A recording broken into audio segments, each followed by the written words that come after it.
Aicha, thank you so much for joining us on Leaders with Lacqua. Now, Amazon acquired Zoox back in January 2020 for what reports suggested was $1.2 billion. Since then, the company has revealed its Zoox vehicle. This is, I think, a rectangular passenger-focused vehicle with no driver's seat or steering wheel. First of all, how would you describe it? We describe it as a purpose-built vehicle, but it's really a robo-taxi. That's its purpose. And essentially, it's about transporting people from point A to point B on demand in the most effective, cleanest, and most enjoyable way. So why won't you call it a car? Because a car is, there's an inference that there is a driver.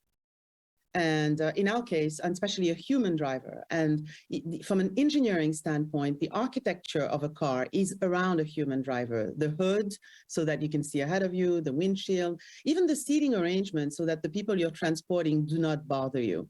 Whereas in our robotaxi, there is no manual driving. A human cannot really drive it to transport passengers. So we want to make sure that that mindset, that shift, that distinction is clear.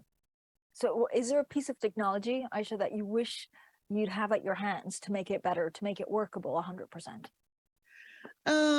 No, time, if I could accelerate through time, that would be fantastic. Look, it's about testing. We can drive, that's not the issue. The issue is, and we follow the rules very well. I always say that when it comes to products that use self-driving technology, there are two metrics that are really important. Safety. We know that in the United States, on average, over 40,000 people lose their lives through car crashes.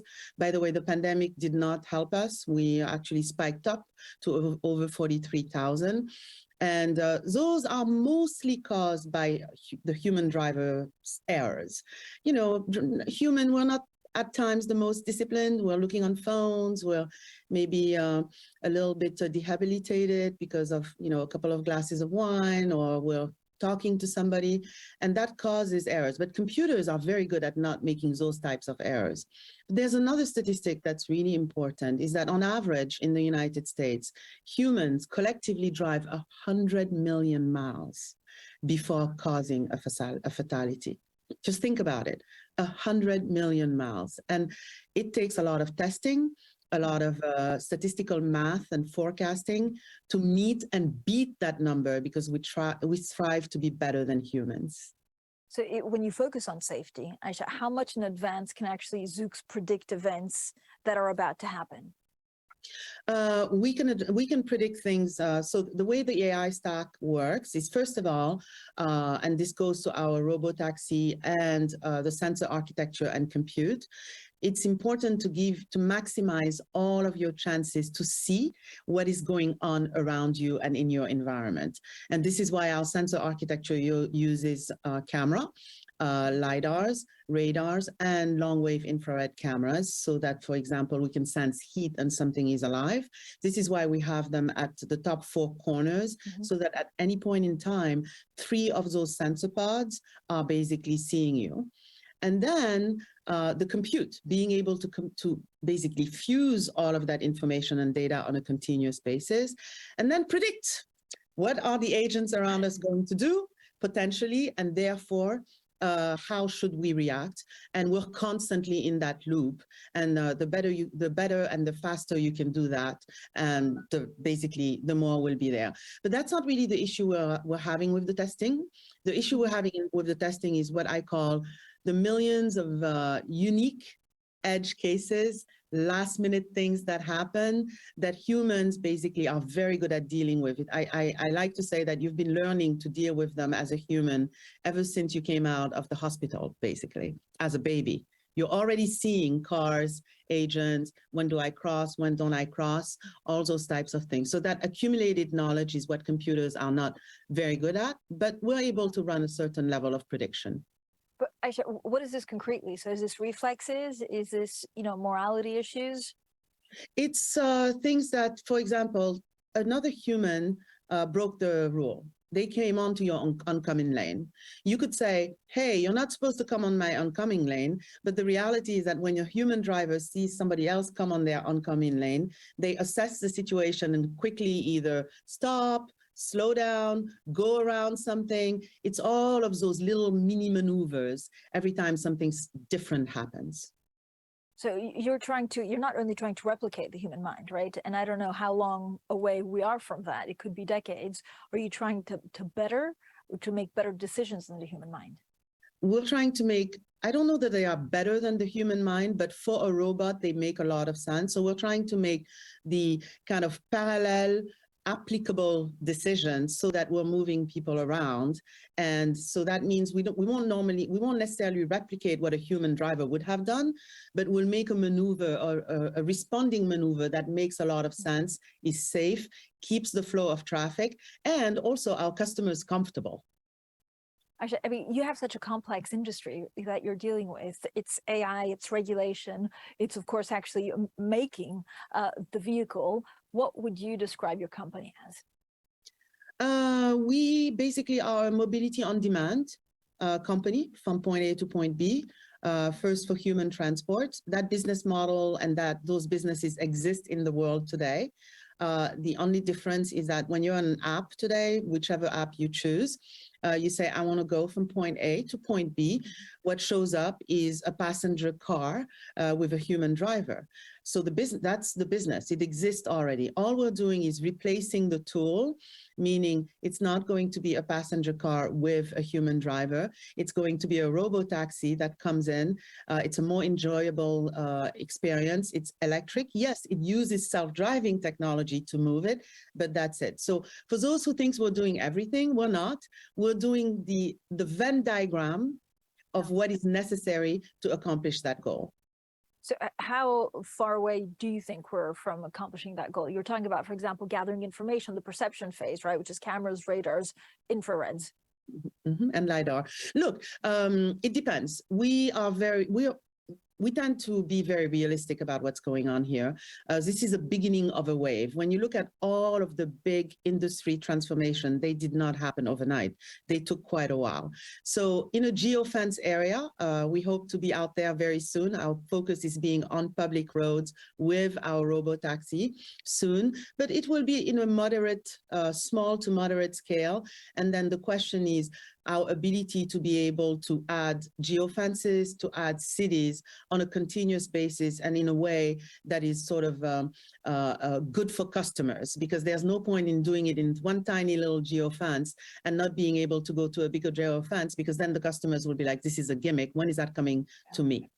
So it's when the journey begins. And how do you make sure that people aren't scared, right? We've all seen some of your rivals doing tests that then ended up in people either in hospital or even mortality. So how do you make sure that everyone around the world, or certainly your markets, is comfortable with what's going on? Look, first of all, internally, safety is foundational. I mean, you will hear about safety at every layer. There isn't a single organization or a single person that is wholly responsible for safety, because we all are. The second thing is you have transparency and metrics, right? And so the bar we hold for ourselves in terms of getting out there is really high. Now, I do believe that the market will naturally speak. Because if you're a company that's out there and you're in too many incidents, you're not transparent, you don't have the metrics, you're not able to explain what happened and what you've done about it, and people are not comfortable, guess what? They just won't use the product. And so I think there will be a natural sort of a natural balancing act there. But for us, it's first we have to convince ourselves through metrics, testing, data, information, and forecasting that we feel we're safe enough for the specific geofence. So what kind of conversations are you having with regulators? Is that too soon, or do you have to start getting them into the fold right from the start? Oh, we've been talking to regulators since almost inception. We were a company that hired Mark Rosekind in 2017, when everybody was still just talking about the technology itself.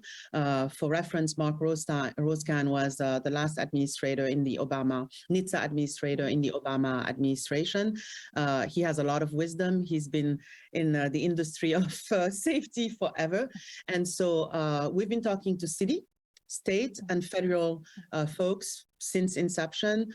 We hold events, we have conversations, we provide data, we also ask for advice, we also educate. It's an ongoing dialogue, and I expect that to go on forever. Now, when you focus on green or sustainability, how do you think this will change cities? So, I think it will improve things dramatically. The fleet will be or is fully electric. That's a good thing. Second of all, today, humans, when we buy a car, we actually only use it 4% of the time. The rest of the time, it's parking either in our garage or in somebody else's garage or in the street and taking time. And so just from a mathematical standpoint, we're building more things than we need strictly for human transport. So we will make less things because when you're not using the robotaxi, somebody else is using it. So it's very effective and efficient. Now, I call it an improvement because we as an industry, and I mean overall, there needs to be a lot of improvement in the battery ecosystem, whether it's batteries themselves, whether it's the making of them, the using of them, as well as what happens on the end of life of a battery. And I believe that there's still a lot of work to do, but I think there'll be a lot of innovation in that space. When do you think we'll have the first self-driving robotaxi in a big city that's also very eco-friendly? It's going to be, I don't know, we don't get into dates at Zoox because we feel that it's better to show and then tell than the opposite. As an industry, and I'm saying an industry, meaning us, everyone included, we've made too many, it will happen. We've kind of like been either, oh my gosh, it's going to happen tomorrow morning. Oh my gosh, it's never going to happen. So we don't really get into the dates, but within definitely a more realistic time frame that maybe some people are quoting out there, there will be cities. I mean, testing has started for all of us. And so I think it's much sooner than people realize. The question will be the game of then replicating that to several cities, to an entire country, and then to several countries. Were you frustrated, or are you frustrated now? When you started, did you think it would be quicker to have these self-driving robotaxis or slower? You're going to out me. That's not nice. I actually think it's going about, I thought it would be even slightly slower. Even the ecosystem of driving, right, or with passenger cars, from horse and buggy, and all of the infrastructure that comes around it to where we are today, it took a little bit of while, right? And so I actually think that it's going at the correct pace. It's slightly slower maybe than I expected, but it's about the pace. This is a big deal. This is a hard technology, and this is a societal transformation. At the same time, we talk a lot about this environmental transformation maybe taking longer than we were expecting because of some components not being readily available. Do you worry for the car industry, for the industry you're in, that we just don't have the right components for the battery or for the self-driving vehicles? I think we have the right component at this point in time. The question is, how are we going to stimulate the industry, academia, research, governments, regulatory, to pour a lot into this space? It's not just about having mandates. By 2000X, all cars will be XYZ. There's a whole infrastructure across all of the different vectors, including academia and research, that also has to come with us so that we have enough innovation for the scale that's going to be necessary. And how you change people's perceptions. I imagine that you're worried that in certain countries, people won't want to give up their cars. Well, yes. I mean, disruption is always interesting. There are a lot of countries whose economies depend on the car industry.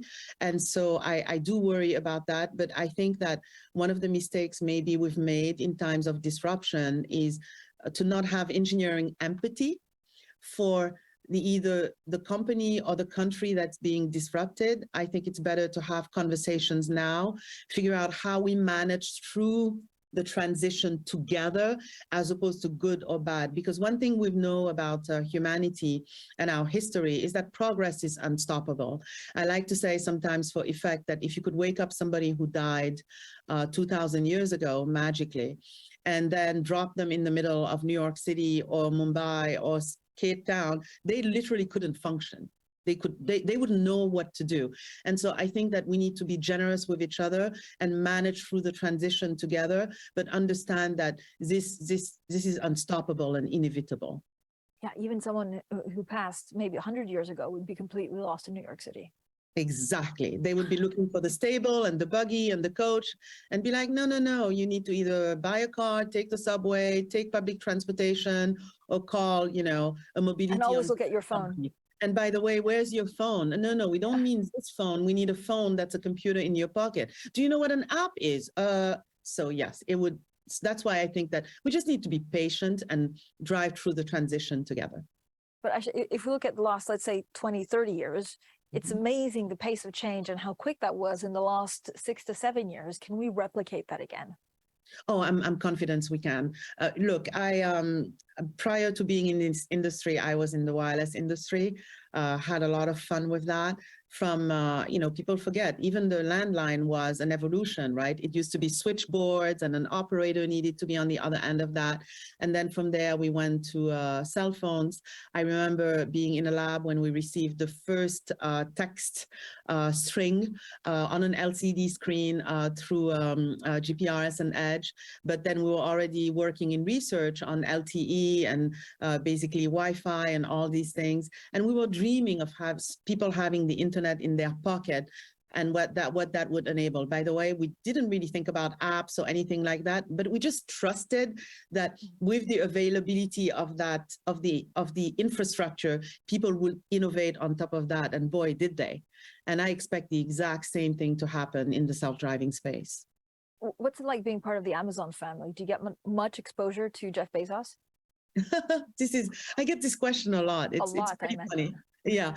Look, I mean, first of all, we love being inside Amazon. We literally are grateful and privileged because this takes a lot of capital. There are a lot of really good success stories and also good learnings at Amazon about being long-term oriented and being part of creating a new industry and driving, to use a cliche, transformation. So we get a lot of good advice. It's been really great. And no, I don't hang out with Bezos and Jassy and Limp. And I mean, this is a job. They want us to get to market. They want us to make the progress we say we're going to make. They want us to build a great company. And that's really the basis of the relationship. Did you always think you'd get here when you were growing up? You were always, from my understanding, very passionate about science and technology. When you're a kid, it's funny. I wish I could get a redo because, man, I would be a lot more chilled.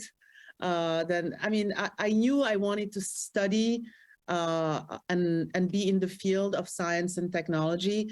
I knew I wanted to match it and mix it with what enabled things for humanity and society across all continents. But exactly what form that would take and whether I was going to make it, I often think about, when something bad happens to a human, I often think about, well, why them and not me? So no, I was a lot more stressed out about, isn't going to work out, then am I going to be exactly here? But I'm privileged and happy to be here. I feel blessed. Is that the kind of advice that you give to, if someone very young were to come and see you and say, like, I don't know what the jobs of tomorrow, what the future brings, what should I study at university? What would you tell them? So first, I always tell people, spend a lot of time with yourself. The longest relationship you're going to have in life is with yourself. Understand who you are. I can tell you that I don't know that I fully understand Aicha yet, but there are a lot of things I understand. Simple example, Aicha likes disruption. So do not put Aicha in charge of something that doesn't need to be disrupted because she'll mess it up. And that doesn't make me good or bad. It just makes me different. So spend a lot of time with yourself. Second thing is understand your passions, because if something doesn't feel like work, you love it. I know that's a cliche. Then you'll be able to go through the ups and downs of it, and you'll be able to evolve with it. Third, I believe that the blend is the most important thing right now. I think not understanding technology at all is going to make it difficult if you want to be in that field or in sort of the field that drive things. But understanding empathy and humanity and blending technology with that is where it's at. I mean, AI is all about that at the end of the day. So you'd go to, study maths and anthropology? That would work very well, actually. I wish I could convince people to do more of that. Aicha, talk to me a little bit. If you had to choose between sustainability, right? If you look at Zoox, so it's sustainable, it's green, but this very advanced technology for driverless. If you had to choose between the two, which one would you choose? It's a non-choice. They have to advance together. Now, we can make some compromises short-term versus medium-term versus long-term, but it has to go together. I mean, sustainability, and that's one of the things that's a little bit of a pet peeve of mine. It's not just about electrifying. That's not what sustainability is. More and more people are coming up the economic, social strata. They want to do stuff like everybody else. They want to have access to knowledge, good lives, shop, and so on. And the infrastructure is saturated, and we need to think about things holistically when it comes to sustainability, not just electrification, but it doesn't have to happen overnight, though we need to get going. It feels it's always American companies that get there quicker, get there better with more funding and become bigger and more successful. Well, oh, come on. Maybe at times, but first of all, a lot of stuff is happening in China. I do think that China has a thriving self-driving ecosystem and also is almost engineering its way through innovation. Look, I think that let's be kind to Europe and the rest of the world. For example, in wireless, there was a lot of innovation there. I think that it's important for each one of these ecosystems and countries to look at their value system and how their economies and societies work and push for innovation. I can tell you that, and this is not a plug, it just happened to be, I am an advisor for Balderton Capital, which is a VC firm in Europe. And I chose that specifically because they are working with the entrepreneurial ecosystem in Europe. And I think it's important because I think there's something structural about what America does with its universities, with the VC ecosystem, with government, even something like DARPA. That's actually something that others can replicate. But at which stage? So you think it's structural at university in actually taking a chance in, I guess, you know, failing and not being bothered by it, or is it actually at the funding stage? Oh, I think it's sooner than university. I'm going to tell you a story. I still refuse to write in French these days. I speak French very well, fluently, because I am still traumatized by the red pen correcting my spelling mistakes and the shame that came with it, as opposed to the willingness to learn more. I think that what the US does really well is, in my humble view, I hope I don't catch too much flack for it, but it's a learning culture. And it's not I mean, yes, there's judge and jury, there's privilege and all those things, but there's a lot of learning that's built in. And I think that others could benefit from it. The second thing is at the funding stage, encouraging innovation. There are we talk about all the successes in America. There are a lot of failures too, but they don't stop or slow down the progress. And then, yes, of course, you do need money and the flow of it. So what kind of leader are you? An evolving leader, a learning leader. I place a lot of focus on people. At the end of the day, my job is to serve the people so that we can reach the goal. I can't do anything by myself. I already know what I think. And so what's more important is how do I enable others? How do I understand why they think the way they do? And how do we get to the same goal? I think that I'm a little bit of a control freak, but I'm in rehabilitation.